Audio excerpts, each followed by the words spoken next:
खेती खेती खेती का मतलब है संवर्धन।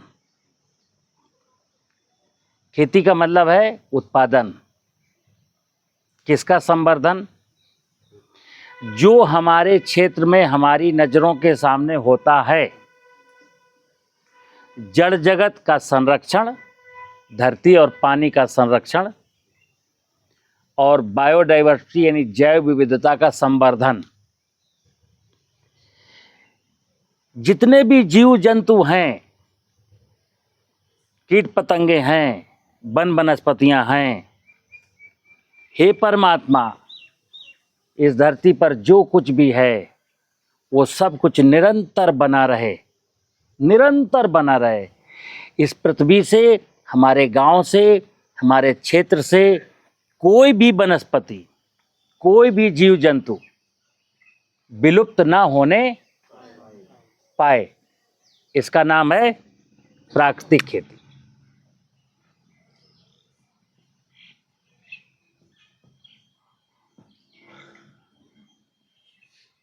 प्राकृतिक खेती मैंने क्या किया? प्रकृति में जो कुछ भी है, खेती का मतलब होता है संवर्धन। प्राकृतिक का मतलब होता है प्रकृति में जो है। तो प्रकृति में जो कुछ भी है, महुआ है, पीपल है, आम है, बरगद है, जामुन है, भतुआ है, हिरनखुरी है, मोथा है, दूब है, चौलाई है, आपका गेहूं है, चना है, मटर है, जो कुछ भी है सब यहाँ पर बना रहे। यदि ये सब कुछ यहाँ बना रहता है तो देखना क्या फायदा होता है। जब मनुष्य परमात्मा के द्वारा बताए गए निर्देश का पालन करता है तो उसके जीवन में कोई भी परेशानी नहीं आती। क्यों? क्योंकि समग्र बागडोर परमात्मा के हाथ में है। परमात्मा की व्यवस्था को आप जब संभाल के रखते हो तो परमात्मा ने वचन दिया है कि तुम्हारी जिंदगी का ठेका मेरे पास है, परेशान मत हो, मैं सब देख लूंगा। लेकिन जब हम ज्ञानी, ये है ज्ञान, परमात्मा की व्यवस्था को एज इट इज समझना, उसको एज इट इज बना करके रखना, इसका नाम है ज्ञान। और जब हम परमात्मा की व्यवस्था में डिस्टरबेंस करते हैं, किसके लिए? अपने छोटे से स्वार्थ के लिए, छोटे से लालच के लिए, तो ये क्या हो जाता है? अज्ञान। ज्ञान माने परमात्मा की माया जैसी है वैसी ही बनी रहे और इसमें मुझे जो कुछ योगदान करना योगदान करूंगा, इसका मतलब हो गया ज्ञान।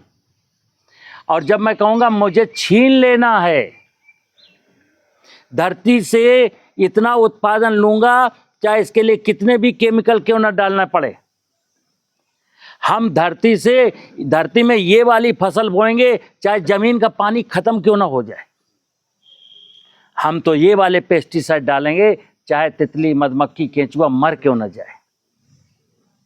तो क्या हुआ? अज्ञान ही हमारे संकटों का कारण। ठीक है ना? तो आज बात करेंगे ज्ञान और अज्ञान की। ज्ञान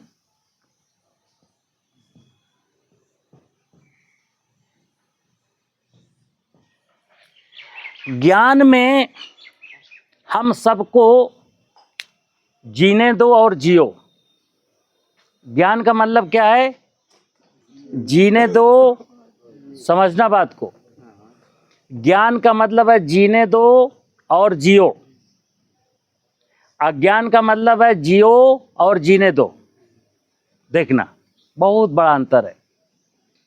जैसे कोई व्यक्ति कहता है, किसी के ड्राइंग रूम में आप पहुंचे और उसमें लिखा है एक स्लोगन, जियो और जीने दो, तो आपको लगता है कि आदमी कितना अच्छा है। देखो, कहता है सबको मतलब जियो और जीने दो। यहां एक अज्ञान है। क्या? हम कभी जी ही नहीं पाएंगे इसलिए दूसरों को अवसर ही नहीं देंगे।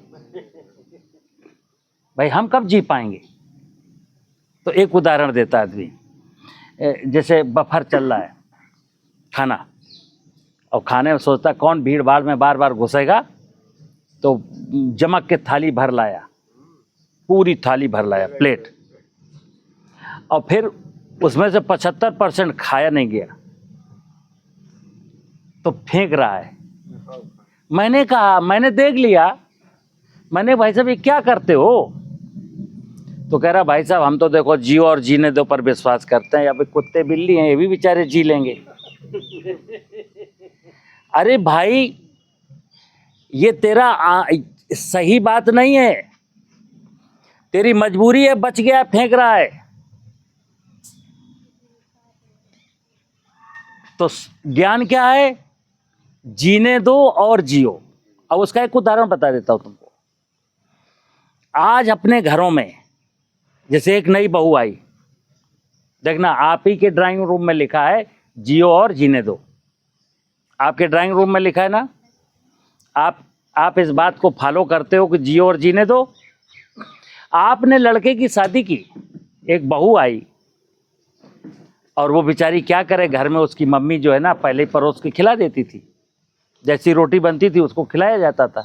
अब वो आपकी बहू बन गई, उसने सबके लिए रसोई बनाई है, लेकिन उसको भूख लगती है, सबके लिए बनाया, लेकिन अपना सबको खिलाने के पहले अपना थाली में लिया और खाने लगी, और सास ने देख लिया। तो जानते हो ये जो व्यक्ति कह रहा था जियो और जीने दो, इस व्यक्ति ने क्या किया? ये आग जंगल की तरह पूरे गांव में मोहल्ले फैल जाएगी। अरे उनकी बहू, अरे बाप रे बाप, गजब बहू, साला बनाया खाने लगी। क्यों भाई क्या दिक्कत है? तुम्हारे लिए भी रखा है ना। तो हमारे घर की महिलाएं पहले बुजुर्गों को खिलाती हैं, फिर बच्चों को खिलाती हैं, फिर पति को खिलाती हैं, फिर खाना खाती हैं। ये क्या है? जीने दो और जियो। तो ज्ञान क्या है? जीने दो। जैसे हर घर में गृहिणी करती है, पहले सबको जीने देती है, फिर बाद में जीमती है। और इस महिला ने क्या किया? पहले जीम लिया। और आप इसका विरोध कर रहे हो। विरोध क्यों कर रहे हो? ये तो तुम्हारे नक्शे कदम पर चल रही। तुम्ही ने कहा था जियो, फिर जीने दो। ठीक है ना? तो सुनिए, प्रश्न यहां कृषि का है। प्रश्न आज कृषि का है। कृषि क्या है? एक्चुअल देखा जाए तो कृषि एक संस्कृति है। कृषि संस्कृति दुनिया के किसी भी सब्जेक्ट के आगे संस्कृति नहीं है। केवल कृषि है जिसके आगे कल्चर, एग्रीकल्चर, कृषि संस्कृति। भूगोल संस्कृति कहीं लिखा पड़ा है? इतिहास संस्कृति, फिजिक्स संस्कृति। जिसके सामने संस्कृति लगा है वही संस्कृति है, और यहां कोई संस्कृति नहीं। तो कृषि के अलावा कोई संस्कृति दुनिया में नहीं है, ध्यान रखना। तो कृषि सबसे बड़ी संस्कृति है, दुनिया की सबसे बड़ी संस्कृति, प्राचीन संस्कृति। और संस्कृति क्यों है? क्योंकि इसके बिना कुछ होना, इसके बिना कुछ नहीं होना। अब ये संस्कृति कहाँ से चलती है? अब कृषि जैसे करते हैं आप, तो खेती कहाँ करते हैं? तो खेती मैंने प्राकृतिक लिखा, तो खेती कहाँ करेंगे?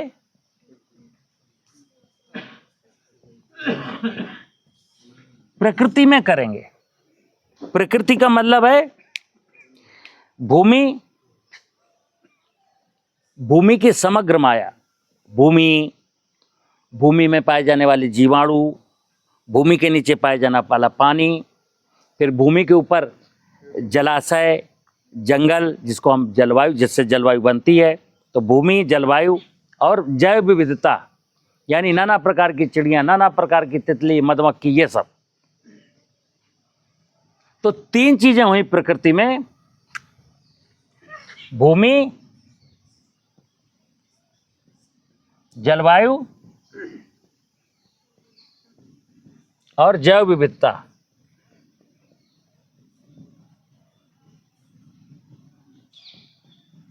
अब देखना आप, ये सूरज है, सूरज और भूमि के बीच में क्या है? आकाश है।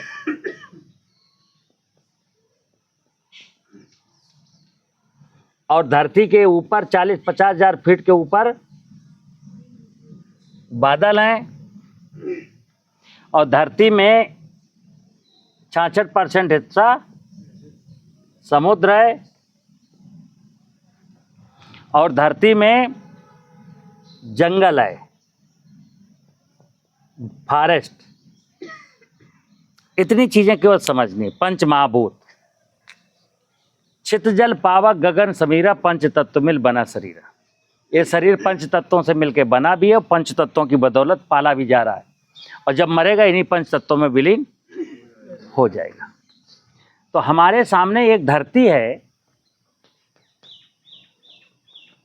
समुद्र है, जंगल है, दिखता है कि नहीं? हम उसी चीज की बात कर रहा हूं जो आपको दिखना चाहिए, वही दिखा रहा हूं केवल। उसी में खेती है। धरती है, समुद्र है, जंगल है, आकाश है और सूरज देवता है। ये पंच महाभूत है। इसी में खेती होनी है।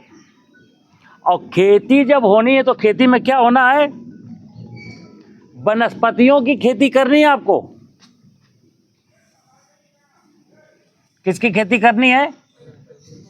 वनस्पतियों की, यानी गेहूं की, चने की, मटर की, गन्ना की, आलू की, सब्जी की, फलों की, इन्हीं की खेती करनी है। खेती करेंगे हम फसलों की।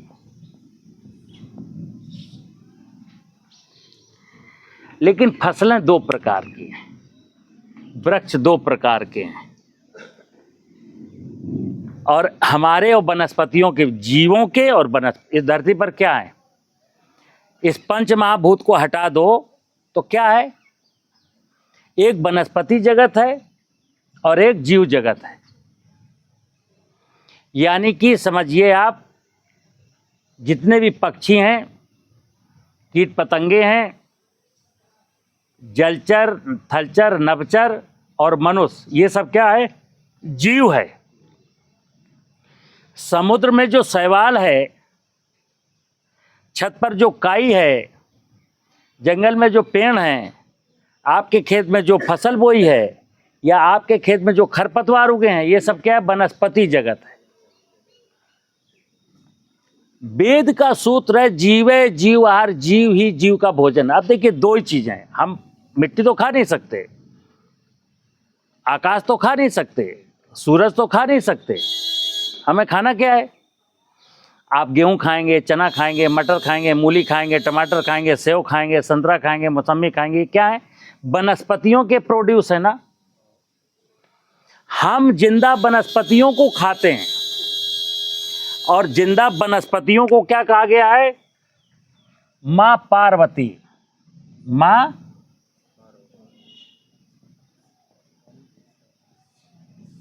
मां की महिमा देखिए आप।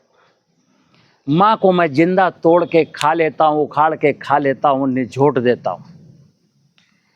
मां का भी कुछ भोजन है? मां का भोजन क्या है? कि तू मुझे खा ले और जब तू मरेगा तो मैं तुझे खा लूंगी। बस यही है संसार में खेल। जैसे अभी मैं ऑक्सीजन ले रहा हूं और क्या छोड़ रहा हूं? कार्बन डाइऑक्साइड छोड़ रहा हूं। और ये जो पौधे खड़े हैं, क्या कर रहे हैं? ये हमारे द्वारा छोड़ी गई कार्बन डाइऑक्साइड को ये श्वास के माध्यम से ले रहे हैं और ये ऑक्सीजन छोड़ रहे हैं। संबंध देखिए, हमारा मां पार्वती से क्या संबंध? मेरी गंदगी मां खा लेती है और बदले में हमको फिर ऑक्सीजन दे देती है। साथ ही साथ हम इसके फल खाएं, पत्ते खाएं, तना खाएं, जड़ खाएं, और जो आप विसर्जित कर दोगे, जो आप खाओगे, जो भी जीव अपना मल विसर्जित करेगा उसको मां खा लेती है। तो दो चीजें हुई कि वनस्पतियों का भोजन जीव है और जीवों का भोजन, लेकिन जो जीव है वो जिंदा वनस्पति को खाता है, लेकिन वनस्पति, कोई भी वनस्पति ऐसी नहीं है जो जिंदा जीव को खाए। वो क्या प्रतीक्षा करती, वेट करती है किस चीज का, कि जब तुम मरोगे, किसी ना किसी दिन तो मरोगे, तो जब आप मर जाओगे तब मैं तुमको खा लूंगी, तुम्हारा जीव द्रव। जब हमारा वनस्पतियों के बीच में ऐसा चोली दामन का साथ है, तो अब हमको ये समझना है कि मैं क्या करूं। तो करने में क्या है, सीधी सीधी बात है। अब जैसे देखना, एक ये पेड़ है,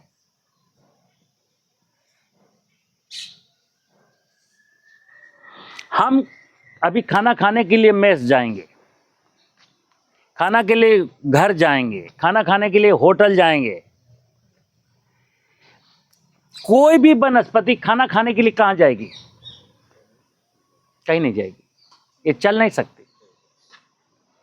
तो ये पेड़ बेचारा पीपल का, बरगद का, आम का, जामुन का, महुए का, जहां भी जम गया है,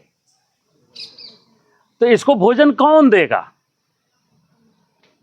तो सुनना बात, भदुए को, चने को, गेहूं को, किसी भी वनस्पति को अगर आप दिमाग लगाएंगे तो अपने भोजन का इंतजाम भी वो खुद करती है। बड़ा सा पेड़ है, यहां पत्तियां गिरती हैं, फिर यहीं सड़ती हैं, और सड़ने के बाद जो इसका जीव द्रव्य है वो पानी के साथ, वर्षा ऋतु में पानी के साथ बह के नीचे तक जाता है और जड़ें उसको लेती हैं। यानी ये अपने लिए भी भोजन बनाती है और आपके लिए भी भोजन बनाती है। लेकिन हमारी नजर कैसी है, इसका फल तोड़ लेंगे,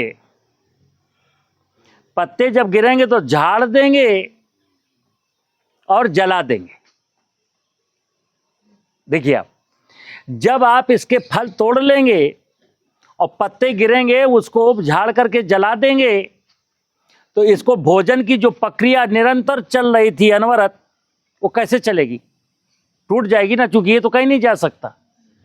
तो फिर क्या होगा, फिर इसमें फल आने कम हो जाएंगे या बंद हो जाएंगे। तो फिर अब आप जाओगे साइंस के जानकारों के पास, एग्रीकल्चर साइंस के जो पढ़े लिखे लोग हैं, कि सर मेरा जो है ना किन्नू का फल बहुत कम आता है। वो साहब, किन्नू का फल जब छोटा छोटा होता है तो गिर जाता है। अब वो क्या बता रहा है आपको, कोई भी व्यक्ति ये प्रकृति का नियम नहीं बता रहा। तो जिंक डाल दो, तो सल्फर डाल दो, तो हड्डी का चूरा डाल दो, तो ऐसा कर दो, तो ऐसा कर दो। क्यों? ये वही चीजें बताई जाएंगी जो बाजार में बिक रही हैं। मतलब क्या हुआ, बताने वाला व्यक्ति, ये बताने वाला व्यक्ति, ये जो बाजार में चीजें बिक रही हैं, इनका एजेंट है। और आप ना समझो तो खेती में यहीं से मित्र बिगाड़ शुरू हुआ। जब तक हमारे फोर फादर, देखिए मेरे पिताजी क्या करते थे, बाबा क्या करते थे, बाबा इस साइंस को जानते थे और हमने क्या किया, हम पढ़ लिख गए। तो हमने कहा हमारे पूर्वज जो है ना बेवकूफ थे, गधे थे, अनपढ़ थे, खेती करनी नहीं आती थी। हम पढ़े लिखे हैं, हमको खेती करनी आती है, हम टेक्नोलॉजी का ज़माना है। मैं रोटावेटर चलाऊंगा, मैं ट्रैक्टर ले आऊँगा, बैंक से कर्जा ले लूँगा, मैं ड्रोन चलाऊंगा, मैं नैनो यूरिया डालूंगा, मैं कंसोर्सिया डालूंगा, मैं पोटाश डालूंगा। क्या हुआ कि इस जमीन में ये जो सॉइल है, इसकी पूर्ति, इसका पेट बाजार से नहीं भरा जा सकता, ये स्वयं अपना पेट भर लेती है। इंसान के बारे में कहा गया है, परमात्मा ने कहा है, क्या परमात्मा ने मनुष्य से क्या कहा है, जैसे सुनना, ये चिड़िया बोल रही है ना, चिड़िया की आवाज आ रही है। पेड़, जब ये सागौन का पेड़ बना था या आम का पेड़ बना था, जब ये बना था कुदरत ने जब भी इसकी रचना की थी तभी इसके कान में एक मंत्र फूंक दिया था, क्या? तुम्हारा गुण और तुम्हारा धर्म ये है। गुण धर्म, देखना आप, गुण धर्म। चिड़िया को भी पता है उसका गुण धर्म क्या है, एक घास को भी पता है उसका गुण धर्म क्या है, हाथी को, गाय को, भैंस को, बकरी को, कुत्ते को, बिल्ली को, शेर को, चूहे को, केंचुए को, मेंढक को, सबको अपने अपने धर्म गुण पता है। और इंसान भी जब आया तो इंसान के बारे में कहा गया जब 84 लाख योनियों की रचना रच गई तो आपको अंत में परमात्मा ने मनुष्य योनि में उत्पत्ति दी। और वेदों में लिखा है कि धरती पर मनुष्य परमात्मा की सबसे सुंदर रचना है।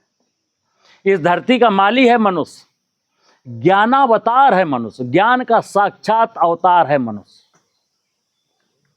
ये वेदों में लिखा गया है। लेकिन हमने क्या किया? हमने अपना धर्म क्या है हमें पता ही नहीं। आज तो धर्म के नाम पर कितने लफड़े हैं, कितने धर्म हैं, बाप रे बाप, आप गिनते गिनते थक जाएंगे। जबकि ये बताइए आप, ये पेड़ हैं, पेड़ के कितने धर्म हैं? एक ही है ना? क्या? मिट्टी में उगना, मिट्टी से भोजन लेना, सूरज की रोशनी से फोटोसिंथेसिस करना, आपको भी खिलाना, पक्षियों को भी खिलाना, सारे जीव जंतुओं के लिए भोजन का इंतजाम करना। अपना कर्तव्य निभा रहा कि नहीं? सूरज रोज निकल रहा है कि नहीं? नदियां बह रही कि नहीं? बारिश हो रही कि नहीं? गर्मी पड़ रही कि नहीं? ठंड हो रही कि नहीं? इस यूनिवर्स में हर इकाई अपना अपना काम कर रही है। अपना काम अगर कोई नहीं कर रहा है तो केवल इंसान है। तो जब धर्म की बात आती है, कृषि धर्म, अब जैसे मैंने यहां लिखा था कृषि संस्कृति, थोड़ी देर के लिए आप समझिए कृषि धर्म। संस्कृति क्या है? कृषि धर्म।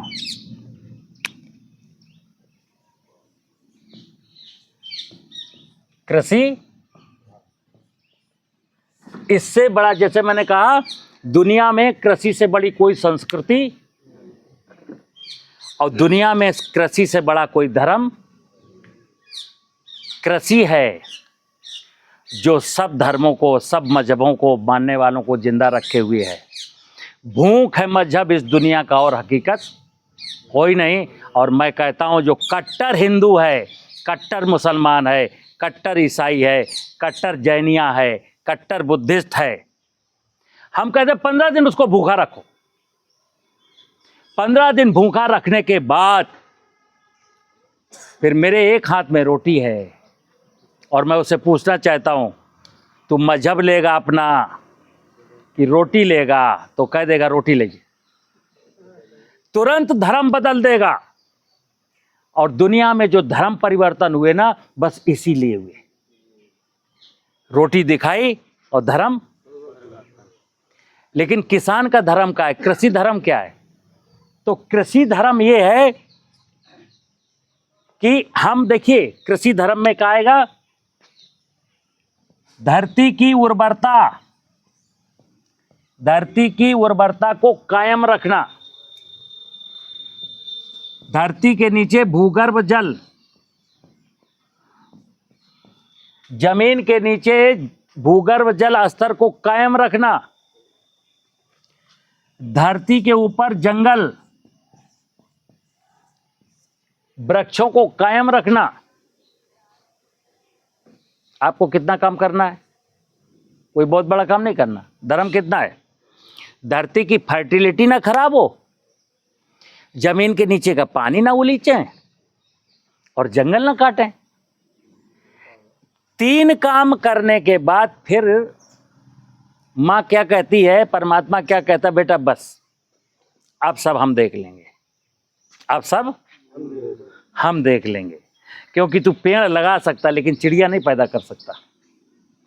पेड़ का बीज तू बो सकता है लेकिन चिड़िया का बीज नहीं बो सकता, केंचुए का बीज नहीं बो सकता, तितली नहीं पाल सकता। तुम केवल पेड़ लगा दो, वनस्पतियों से वसुंधरा को ढक दो, बकाया सारा काम हम कर लेंगे। ठीक है ना। ये मैं जो आपको ये कृषि धर्म सिखा रहा हूं, एक्चुअल वेदों में यही है। चारों वेदों में केवल मनुष्य को प्रकृति के साथ क्या कर्तव्य निभाने यही लिखा गया, और वेदों में कुछ नहीं। और उसका सार बता रहा हूं। जैसे वेदों पर बहुत बहस होती है, सामवेद में क्या लिखा है, ऋग्वेद में क्या लिखा है, यजुर्वेद क्या कहता है, अथर्ववेद क्या कहता है, तुमने पढ़ा है क्या, तुम गधे हो, तुम नास्तिक हो, तुम फलाने हो। अरे मैं कहता हूं यार, तुमने वेद पढ़ लिए, तुमने पाया क्या? वेद का जो सार है वो तो ग्रहण करो। वेद क्या कहता है कि तुमको जो परमात्मा ने, सुनना मेरी बात, वेद के बारे में कहा गया परमात्मा ने जो ऋषियों को ज्ञान दिया, परमात्मा द्वारा ऋषियों को सुनाई गई, परमात्मा द्वारा ऋषियों को सुनाई गई वाणी ही वेद है। समझना बात को। अब परमात्मा ने ऋषियों को क्यों सुनाई? ऋषि तो आप भी हो, आपको ही परमात्मा सुना रहा, रोज सुना रहा है। जब भी आप कुछ गड़बड़ करने चलते हो तो आपको अंदर से आवाज आती है कि बेटा ये क्या कर रहा है, ये तो गलत है, लेकिन हम सुनते। सबसे बड़ा गुरु आपके अंदर है परमात्मा, और आपको निरंतर वो टोकता रहता है, लेकिन हम उसकी सुनते नहीं। तो नहीं सुनते तो हम अज्ञानी हो गए, और ऋषियों ने सुना तो वो, और ऋषियों ने जो सुना उसको लिपिबद्ध करके हमारे सामने प्रस्तुत किया, लेकिन फिर भी हमको फुर्सत नहीं है। हम खुद तो भगवान की सुनते नहीं, और जिसने सुनी थी वो बता रहा तो उसकी मानते नहीं। तो इसलिए हम आनंद में नहीं हैं। अब सुनना, हर व्यक्ति का, चाहे किसान हो, मजदूर हो, नौकरी पेशा वाला हो, धंधे वाला हो, उसका लक्ष्य क्या है? सबका एक ही लक्ष्य है जीवन में, आनंद, सुख समृद्धि का नाम ही आनंद है। जब हम सुख शांति समृद्धि कहते हैं ना, तो वो आनंद में समाहित है। आनंद तीनों का रूप है। आनंद में सुख भी है, शांति भी है, समृद्धि में। जैसे कोई व्यक्ति कहे मैं तो बहुत आनंद में हूं, तो अब उससे कोई पूछे क्यों तुम्हारे जीवन में शांति है, तो पागल हो क्या? जब उसके जीवन में आनंद आ गया, बड़ी चीज आ गई, तो क्या छोटी छोटी चीजों की बात करते हो? और देखना, अभी मनुष्य के पास क्या है? सत चित, संपूर्ण जो मैंने पंच महाभूत और 84 लाख योनियों की माया बताई, उन सब के पास क्या है? केवल सत है।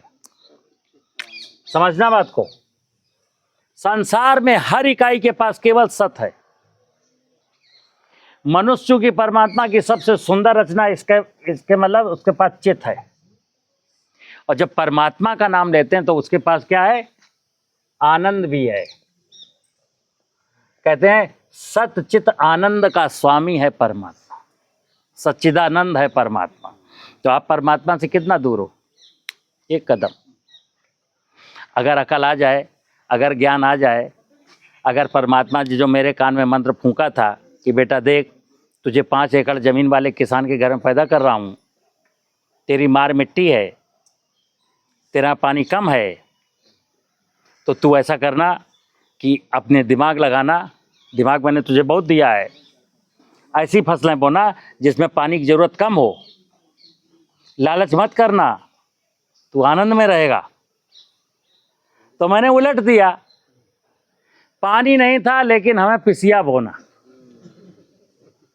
यानी कि मैंने कहा भूगर्भ जल का दोहन करना। हम कर रहे हैं, भूगर्भ जल का दोहन हम कर रहे हैं, जंगल हम काट रहे हैं और धरती को बंजर अब सुनना, कहते हैं 3 देव रक्षा करें, ब्रह्मा विष्णु महेश। अब बताओ ब्रह्मा को किसने देखा है? कौन ने नहीं देखो? अब हम दिखा रहे हैं ब्रह्मा। ब्रह्मा मतलब है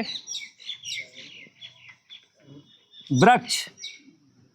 ब्रह्मा का वास कहाँ है? आप रोज सुनते हो यार पूर्वजों से, पीपल में, बरगद में ब्रह्मा जी राहत। तो ये तो नाम धर दिया गया, हर पेड़ में ब्रह्मा जी का वास है।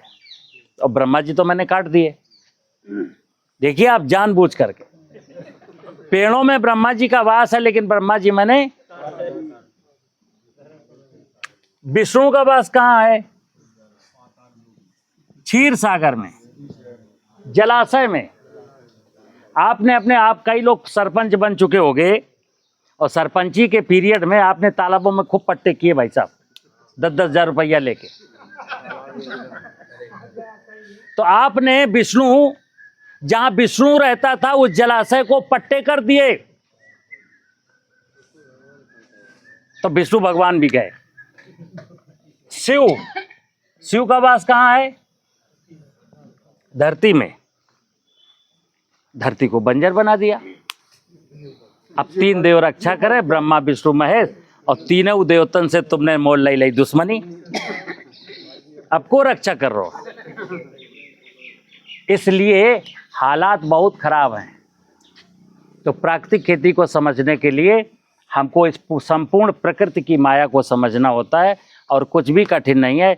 एक बार मन में ये तय करना होता है कि हे परमात्मा, जाने अनजाने जो हुआ हुआ, आज मुझे ज्ञान प्राप्त हो गया है। आज से मैं ये 1,00,000-2 लाख का लालच नहीं पालूंगा। मैं तुम्हारी व्यवस्था में रहूँगा, और क्योंकि तुम्हारी व्यवस्था में रह करके मुझे आनंद की प्राप्ति होगी। क्योंकि अभी तक तुम्हारी व्यवस्था को इग्नोर करके मैं जब चला, तो मैंने क्या देखा कि मैंने कमाया और लुटाया।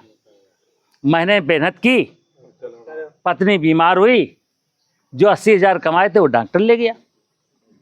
मैंने मेहनत की, किसी ने हमको मुकदमे में फंसा दिया, वकील ले गया। तो कहा गया है कि आपको जो मिलना है उतना ही मिलेगा। आप उससे ज्यादा की जब कामना करोगे, ज्यादा की कामना करना ही अधर्म है। हमको ये सोचना ही नहीं क्या ज्यादा क्या कम। जाहि विद राखे राम, और विद का विधान जान, हान लाभ सहिए। जाहि विद राखे राम ताहि विद। क्या हुआ है?